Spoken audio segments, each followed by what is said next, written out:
Hi, hello. Welcome to the episode of Isaiah's Newsstand. It's your host, Isaiah Edwards. The date is December the 27th, 2024. Hopefully, this episode finds you well, in good spirits, and high hopes. As for me, I'm doing pretty good. Happy Friday to ya.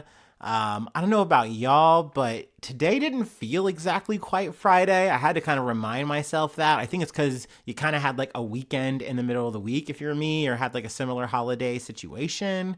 So yeah, today kind of just felt weird, but I was like, hey, we got paid. And then, we're just at work. I will say it was not chill. Kind of hit like a brick today at the old jobby. Um, what I kind of absentmindedly failed to mention yesterday was that I did fill up the crusher earlier, like than I normally would have, especially for like a slow day, even if it was steady. I think there was some kind of issue with the pickups.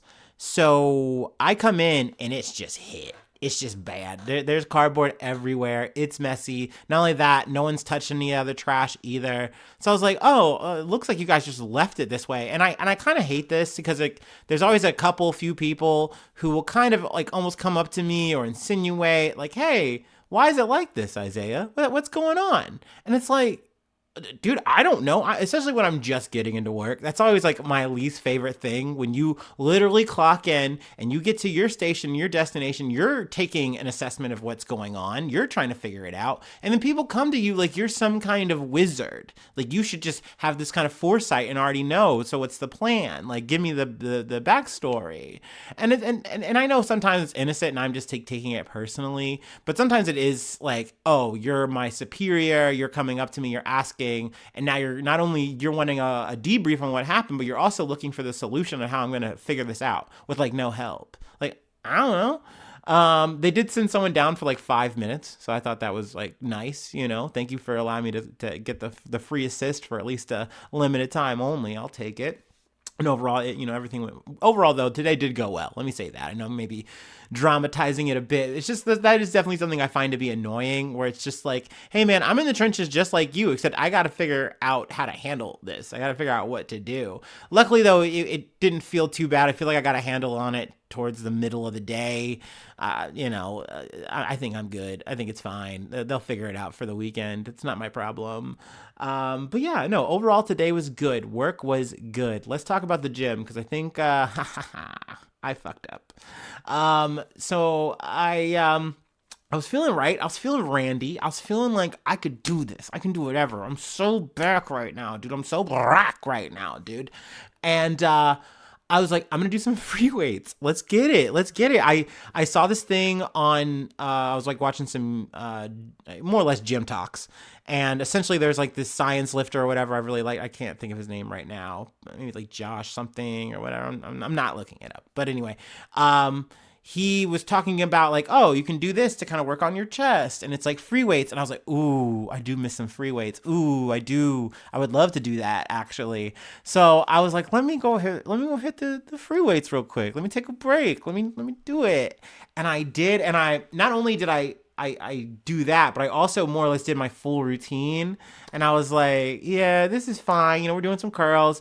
And I think what is it? It's like the incline. I can never remember the exact name of it, but essentially, I'm raising the dumbbells over my head. And that's where it hits. Like that is the motion that is really messing up my back, especially on the left side. So I just was like, no, Isaiah, finish the reps, finish the set. Come on, man. And so I did. But like ever since my back has felt tweaked and I'm very annoyed with myself. But I did get to do the actual, like, I think it was like guillotine or whatever, something similar to that. Essentially, I just wanted to hit it, I was like, yeah, let me work on my little titties, Let me make them little titties. But yeah, no, it felt good. It's just that part did not feel good. Overall, though, the gym was good to me, so we love to see it. Let's see here. I guess we got to double back and talk food corner. It was a good food corner, so I don't feel bad talking about it, of course. Let's see. It was soup night. I was like, you know what? We got to get back to it. We got to talk soup. Hot soup. Actually, fun fact about me, I am a pretty much only hot soup guy. I think most people are, but maybe that might be like one of my things on. Oh, I do have some food resolutions. I know I'm getting on a bit of a segue here, but I do have some food resolutions. I want to try terracotta pie. That's big on my list because System of a Down, of course. Thank you, Search Tankian. But I want to try this food. I've heard it's good. And I lost where I was at, but oh boy. The pregame is hitting me. I'm trying to think. Soup. Let's just talk about the soup. Hot soup. Oh, cold soup. Should cold soup be my thing? What is it? Gazpacho? I feel like I could have a nice gazpacho. I know that they made it look good in chowder. So there you go. Sorry, I literally just had a mind wipe. But yeah, soup night was last night. We had tomato bisque. It was good. Thank you, Progresso. Right out the can. As I want to do now, I'm pretty much going Panera mode, and I'm just going full pick 2 on it. And I'm doing a salad with some ham, some onion, and some banana peppers. A little of that situation. Italian dressing. Make it a little spicy with some sriracha hot sauce. Pretty much that. I was out of croutons. We got to re-up on the croutons this weekend. I put it on my list. Checked it twice. You know what I'm saying. You know what I'm getting at. But yeah, I for the bread we did it a little different. I used leftovers from the holidays, and we had some bread rolls, some like croissant rolls or whatever, or just I feel like you just call them rolls, whatever.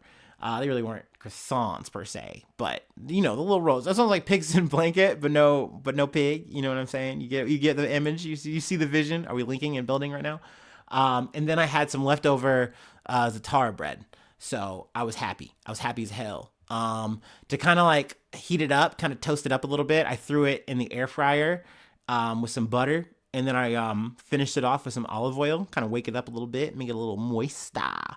And yeah, it was good. It was so good. I loved it. It was a good little meal. Like I always it's kind of like eating soup for me is kind of like working out. Like I don't like it until I'm on the precipice, until I'm in it, and then like, oh, I like this. I'm gonna do this again. Like that's how soup is for me. I used to joke and say soup is prison food. I will still say that soup is a peasant dish for sure, and I'm pro peasant.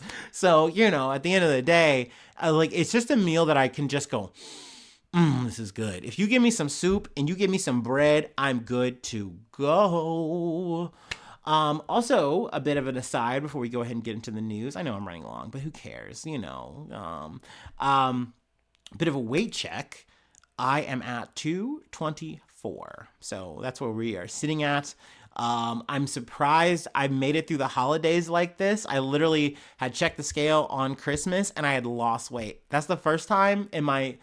I want to say my entire life, dare I say my entire life, because I'm such an eater, y'all. So this is crazy to me that the work I've put in, it has really paid so many dividends, especially in that kind of situation. I didn't get to work out or whatever, but it's like, no, my body will carry me on this kind of shit. And I like that. I'm very happy about that. So I'm definitely looking forward to 2025.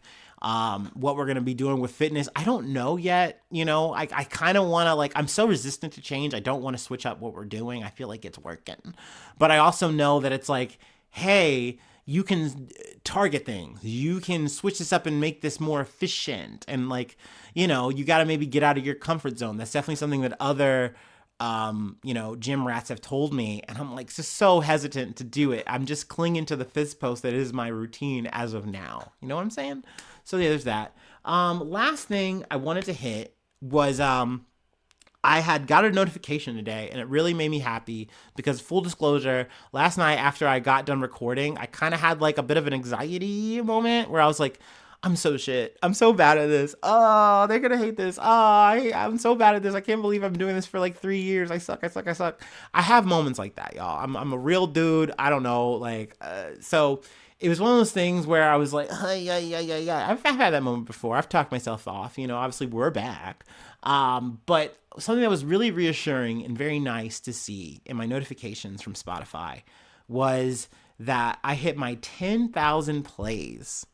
And that's just on Spotify alone. So that means I've at least got some kind of click-throughs on YouTube. I've got some kind of click throughs on the TikTok. Thank you, TikTok. I see you. This is new stock. But yeah, it was very nice. It was very wholesome for me. And then also I was like, you know what? I'm gonna pat myself on the back. I'm gonna share this shit. I'm gonna do my due diligence digitally. And I posted it on Facebook, and it was nice to see some of y'all's responses. Y'all hopping on. Like, I didn't know some of y'all be listening or like were be even interested. So that really warmed my fucking heart. And it's a reminder to me too that like I've had friends that are like, yeah, dude, like I said, I hit a little trip and I fucking just put on and I caught up. Like, I just it really like ooh. I'm glad this isn't video. Y'all be seeing me blushing and almost tearing up and some shit. Also, clothing. But yeah, overall, I just want to say thank you to any longtime, listeners, anyone who's just hopped on and just said, hey, I'm gonna check you out. And, they hop in, they hop out. I appreciate you. I appreciate the fucking clickers who just say, hey, I'm gonna do it just for the support. I appreciate my fucking newsies who actually take it that all the way with the fucking dollar. Oh my God, you put the money on the table. Like that, it really means so much to me. Yeah, also shout out to my mom. Shout out to moms. I be seeing you on the TikTok. I be seeing you on the comments. From all the people, I really can't stress enough how much I'm thankful for y'all. Because I be thinking I'm crazy sometimes, and I'm like, why would you want to do this? Why would you want to just like be blogging and yapping and fucking up this news like this and putting it out like that? And it's like, because I give a shit. It's just, this matters to me at the very least. And like, even if I'm the only one who is going to hear this shit one day or whatever, like, I'm happy with that. I'm okay with that. I've made my bones with it. So the fact that there are real people with real hearts on the other side of this listening, it really does mean the most to me. So I just, this is to you, and I'm really thankful. So let me go ahead and do our startup, and we'll go ahead and get to yapping. We'll talk about some news.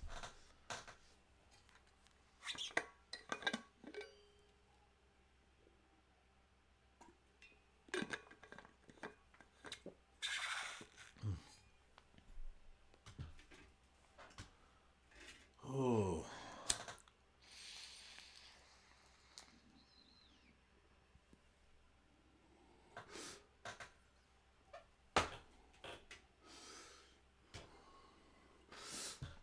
Ooh wee.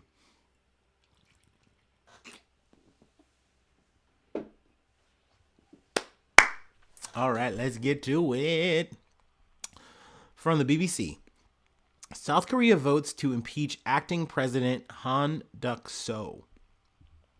South Korea has voted to impeach its acting president Han Duck-seo 2 weeks after Parliament voted to impeach its president Yoon Suk-yeol. A total of 192 lawmakers voted for his impeachment, more than the 151 votes needed for it to succeed. Prime Minister Han took over the role after President Yoon was impeached by Parliament following his failed attempt to impose a martial law on December 3rd. Han was supposed to lead the country out of its political turmoil, but opposition MPs argued that he was refusing demands to complete Yoon's impeachment process. Chaos erupted in Parliament as the vote was held on Friday. Lawmakers from Yoon and Han's ruling People Power Party, or the PPP, protested after National Assembly Speaker Woo Won-sik, announced that only 151 votes would be needed to pass the impeachment bill. So essentially, they switched this shit up. Like for Yoon, it was 200. And they're like, nah, we're not going to need that for this. We're only going to need the 151. And essentially doing it. So it's like, we don't need anyone from the ruling party right now. We can just actually do it with the rest of us. So that's why it was set up for that number. And that really pissed off people in the People's Power Party, because essentially you're icing us out. And that, like, this isn't okay. They're like, we don't care. Fuck this. But the ruling party MPs gathered in the middle of the voting chamber chanting invalid and abuse of power in response and called for the speaker to step down. Most of them boycotted the vote. So they're like, they're just big mad. They're salty. But I will say I like this strat, because essentially they're saying, oh, we need to pack the bench, because if we risk it, Yoon might actually beat this. Like there's like 180 days that have to pass before like sorry, I'm spacing out. The motion gets passed or not. And essentially they're saying, oh, we can just add 3 more members who will for sure vote for his impeachment, his full impeachment or whatever, and he's done. He's cooked. And I'm like, dude, that's some shit in America. Like people, like liberals and some leftists even would be like, they would be so stoked about that. They'd be like, hell yeah, like let's go. You're finally seeing this fucking happen. Oh, this like super majority, fuck that shit. We don't have to worry about this. Our president, our person in power, you know, with the power of their Congress, because they're all hopefully linked up and synced up in this utopian situation, which mind you, we kind of pretty much had with Biden, and we didn't do any kind of shit like this, where it was like, oh yeah, we're not gonna, like, we can pack the court and just make it happen. Who cares about a majority? Now it's all balanced back out and we're good to go.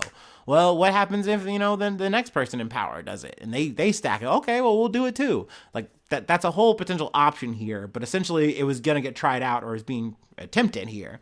But let me go ahead and actually read it instead of just riffing here. The opposition first filed an impeachment motion against Han on Thursday after he blocked the appointment of 3 judges that Parliament had chosen to oversee Yoon's case. Korea's constitutional court is typically made up of a 9-member bench. At least 6 judges must uphold Yoon's impeachment in order for the decision to be upheld. There are currently only 6 judges on the bench, meaning a simple rejection would save Yoon from being removed. Excuse me. The opposition had hoped the 3 additional nominees would help improve the odds of Yoon getting impeached.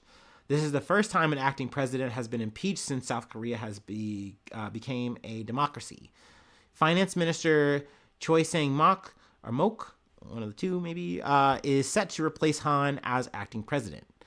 Like Yoon, Han's impeachment will need to be confirmed by the Constitutional Court, which has 180 days to rule whether the impeachment should be upheld. So yeah, I mean, we'll see how this goes. I mean, I'm for it. I like this, but I can also see how this is like further intensifying the gridlock, which is affecting Korea's like economy, their, you know, how they're perceived internationally. It's a whole fucking mess. Like things are not happening right now for the government. It's not a good look. I believe the Korean won plunged to its lowest level against the dollar since the global financial crisis in 16 years ago. And all you're really having here is finger pointing from both sides. And I wonder, are the people still going to be with this, like when the effects start to hit? You know what I mean? When they start seeing more and more of this, of like, oh, this isn't good for us. Like the economy is tanking. This isn't good. You know, are they eventually going to maybe even back off and say, you know what? Yeah, what this dude did trying to put martial law in just because he didn't like what was happening in Congress, you know, in his parliament or whatever. Like, no, we don't like this, but we kind of want to get back to, you know, normal or whatever, close to normal. You know, we don't know. We'll see. But like I said, I'm with this. I fuck with this. I like at first I was like, ooh, like this might be really bad because all you're gonna keep happening is the same loop. Because I wonder if, was it Chang? I'm sure I'm getting his name wrong here. Or Choi, sorry, forgive me. Finance Minister Choi, if he's going to just toe the same line as the party, well, then are you just going to impeach him? You know, like, is this going to keep going down and down and down and down the line? You know, or are we going to finally find a compromise? Who knows? Either way, I will keep you posted. You know, I'm interested in the story, so I will definitely keep you up to date as I learn more. But yeah, let's go ahead and move along. From The Hill. Finland seizes ship carrying Russian oil after undersea cable cut. Dude, a lot of cable cutting. And I'm not talking about Spectrum. Finland on Thursday seized a ship carrying oil for Russia in relation to the recent cutting of an undersea cable connecting electricity to Estonia, as concern mounts over ships disrupting power and gas lines in European waters. Finland's national law enforcement body, the Police of Finland, said in a statement it has seized a Cook Islands registered ship called the Eagle S. So in the thumbnail, there is the Coast Guard, and I believe out in the foreground, you know, further up, you see the Eagle S. The ship is suspected in the rupturing of the Estlink 2 power transmission cable connecting electricity between Estonia and Finland. But police said at this time the investigation is looking at the incident as aggravated criminal mischief. That's fun. That's nice. That's nice and devious. That makes me want to like put my hands together and like twiddle my fingers. I don't know. The ship is suspected in the rupturing of the S-Link 2. Or did I read that? I did. Whoops. Rewind. The power cable was disconnected on Wednesday, according to Finnish Prime Minister Petteri Orpo, who said at the time that authorities were on standby over Christmas and are investigating the matter.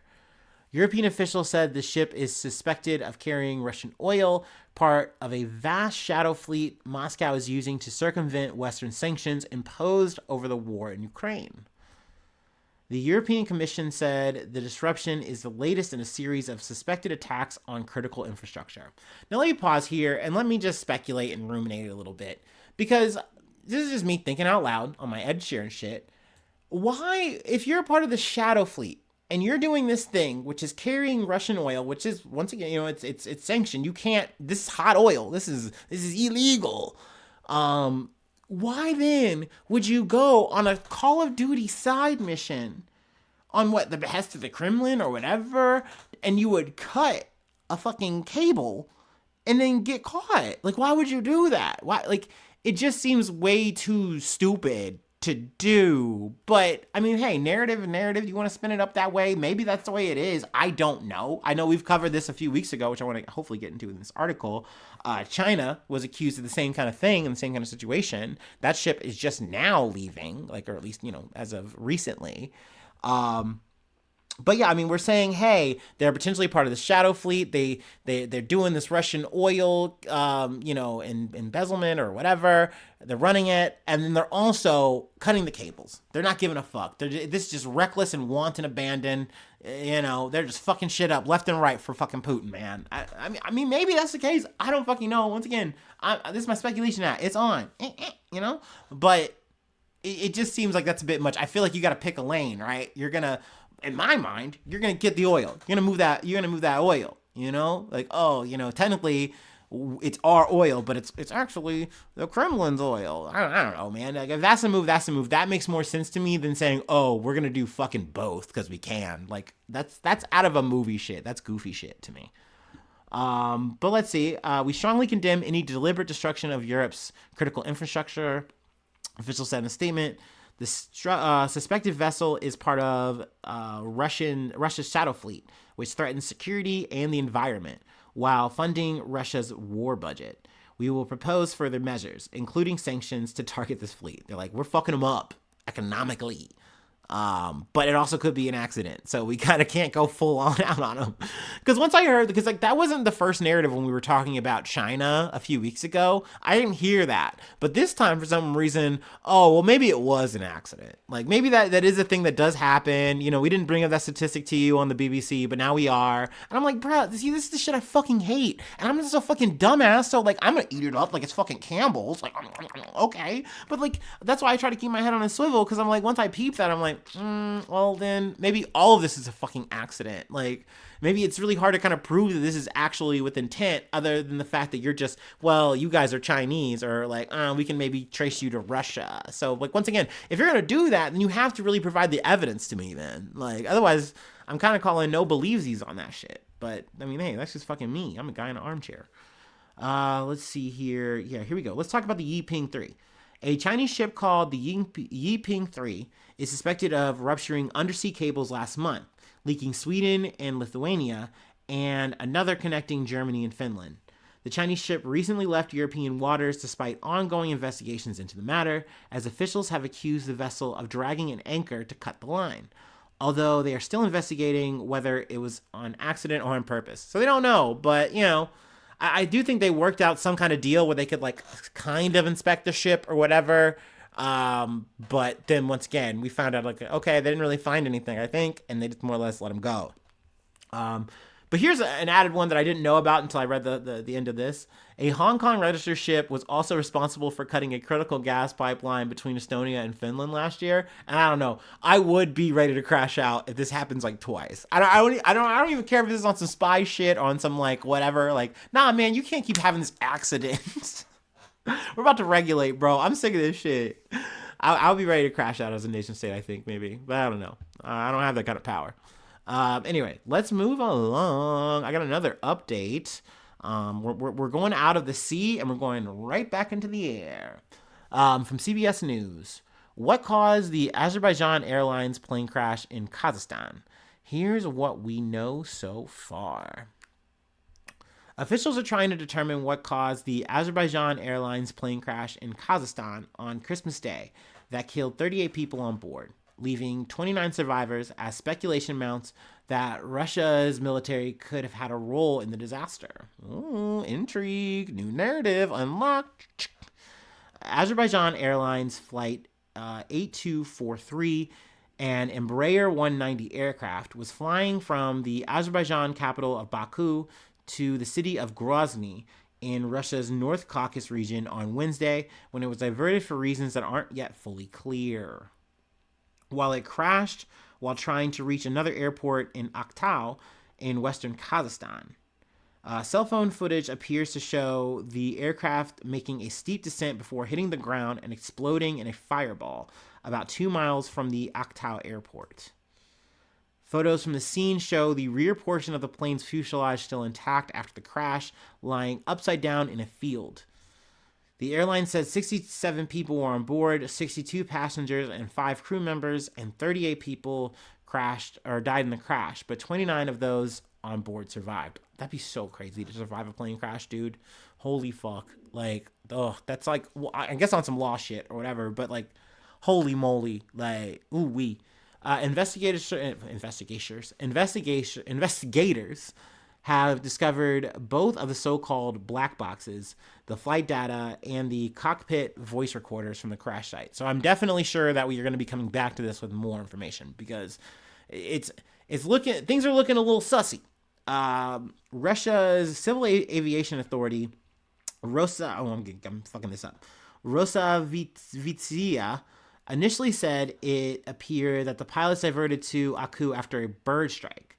Later, Russian and Azerbaijani officials suggested the plane had been rerouted due to fog or bad weather in Grozny. Then Russia also said Ukrainian drones targeting the Grozny area were a factor. And that's something that we didn't know. I was like, oh, that's a new detail. That's a new angle. And that's completely different from fog or a bird strike. Like, hold up. But speaking at a news conference Wednesday, Azerbaijani President Ilham Aliyev said that while it was too soon to know the cause of the crash, bad weather had forced the plane to change from its plane course. So it's more due to the fog angle. But let me see here. I want to go ahead and move ahead to what? Here we go. The U.S. is saying, at least a statement from... we'll just go ahead and just... it's John Kirby. A U.S. official... I guess this is a U.S. official and then John Kirby. A U.S. official told CBS News there were early indications a Russian anti-aircraft system may have struck the plane in a region where Ukrainian and Russian forces have traded drone and rocket fire for months. The official, who spoke on the condition of anonymity, said if that proved to be true, it would further underscore Russia's recklessness in an ongoing invasion of Ukraine. White House National Security Council spokesperson John Kirby said Friday that U.S. officials have seen some early indications that would certainly point to the possibility that this jet was brought down by a Russian air defense systems. So there we go. There's a lot more theories now that have been injected into the conversation. We now have Ukrainian drones that might be a factor. We might have a Russian air system that might have brought it down. I've heard of like certain, like how it kind of looks from the fuselage, though you can only maybe get so much of an angle on it from visuals. Maybe it looks like it was some kind of missile fire or something that it took on. But once again, that's not confirmed. I don't know yet. But I remember definitely covering this, I believe, one on Christmas. And it was looking like it was the bird strike or the fog into a bird strike, what have you. And the next thing you know, drones? What? A drone? Air defense system? Hold up. So that's a whole new thing. Obviously, though, I'm glad that there were some survivors in this. That's good.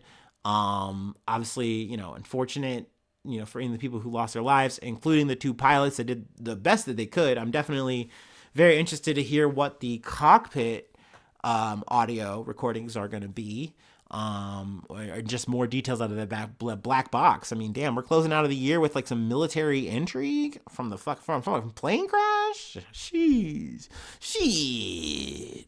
Anyway, let's go ahead and close it out. We're gonna go back to America. We gotta fly back, but we're gonna do it on Eagle's wings.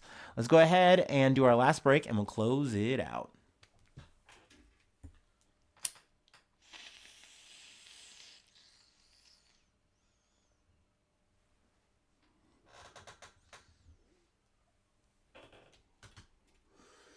Ooh. Ooh.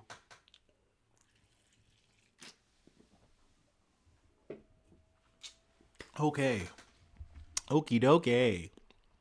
From CBS News, bald eagle is officially America's bird with Biden's signature.